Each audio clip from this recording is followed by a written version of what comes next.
Good morning student. आज मैं आपको पढ़ाने जा रही हूँ क्लास 4 में सब्जेक्ट हिंदी। पिछली कक्षा में हम एक चैप्टर पढ़ रहे थे संस्कृति की रक्षा, जिसमें हम आधा पढ़ चुके थे। आज हम उससे आगे पढ़ेंगे। ये कहानी थी तोतो और कौवे की। जो कौवे हैं वे तोतो को अपनी संस्कृति सिखाना चाहते हैं, लेकिन देखिए आगे क्या होता है।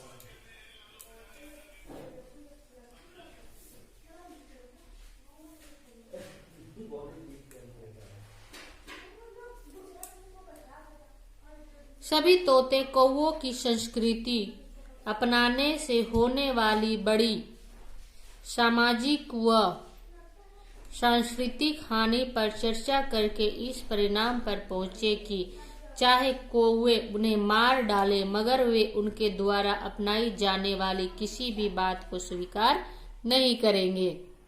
जब उन्हें अपनाने के लिए कौवे अपनी संस्कृति अपनाने के लिए तोतों पर दबाव डालते हैं, तो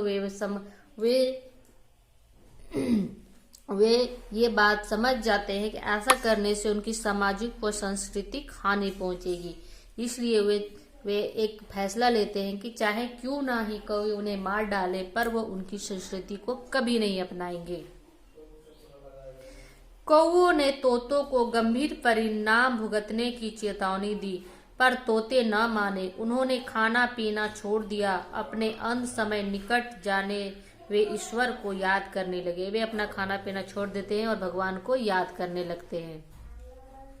संयोगवश एक गिलहरी कहीं से घूमती फिरती उधर आई, तो उसने तोतों की दुर्दशा देखी। वे सब लताओं से बांधकर पेड़ों की शाखाओं पर लटकाए गए थे। उन्होंने तोतों से इसका कारण पूछा। तोतों ने अपने साथ घटी सारी घटना उसे सुना दी।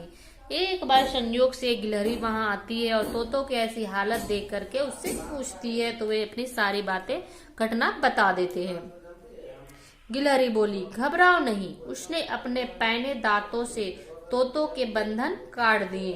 तोते भूख प्यास से अचेत हो रहे थे। वह झील से अपने मुख में पानी भरकर लाती और दो दो बूंद तोतों के मुख से टपकाती रही। अब तोतों को होश आया। वृद्ध तोता बोला, बहन गिलहरी, हम तुम्हारे प्रति जितनी कृतज्ञता प्रकट करें हम कम है। हम तुमसे बहुत कुछ कहना चाहते हैं, परंतु कहीं दुष्ट कौवे न आ जाए और तुम्हारा सारा परिश्रम व्यर्थ न चला जाए। गिलहरी अपनी तेज दांतों से उनके बंधन को काट देती है। तभी सब उसकी प्रशंसा करने लगते हैं। गिलहरी कहने लगी, पहाड़ी के पीछे रसीले फलों के अनेक पेड़ हैं।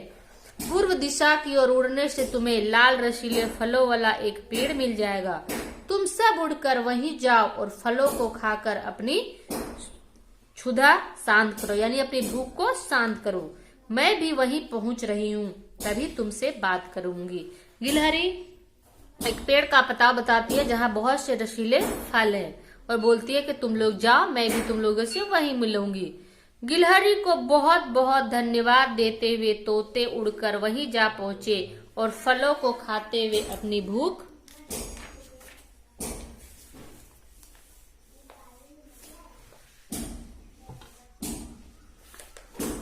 मिटाने लगे।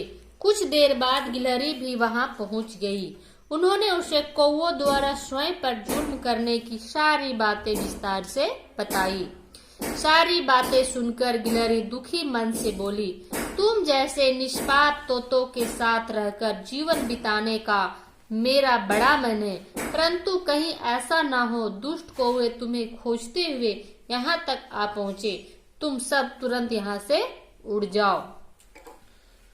तोते जो होते हैं अपनी सारी कहानी, अपनी सारे दुख की कहानी, कौवों द्वारा सताए जाने की कहानी गिलहरी को सुनाते हैं। गिलहरी कहती है, तुम लोग बहुत अच्छे हो, तुम लोग के साथ मैं रहना चाहती हूँ, लेकिन कहीं वे दुष्ट कौवे फिर से वापस ना आ जाए, इसलिए तुम सब यहाँ से उड़ जाओ। तोती ने गिलहरी का बहुत बहुत आभार प्रकट किया। इसके पश्चात भाव भरे हृदय से उससे विदा लेकर वे लंबी उड़ान के लिए उड़ चले। उसके बाद वे उसको धन्यवाद करके, गिलहरी को धन्यवाद कह करके वे सभी उड़ जाते हैं।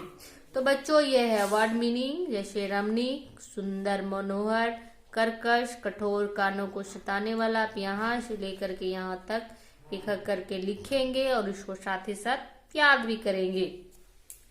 अब देखते हैं सही विकल्प के सामने सही 3 विकल्प दिया हुआ है, जिसमें एक सही है, उसको आपको टिक करना है।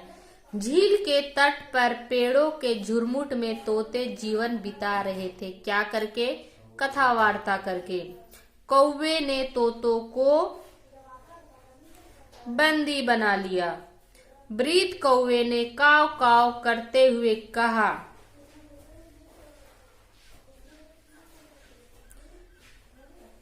हम काक संस्कृति का प्रचार करने निकले हैं।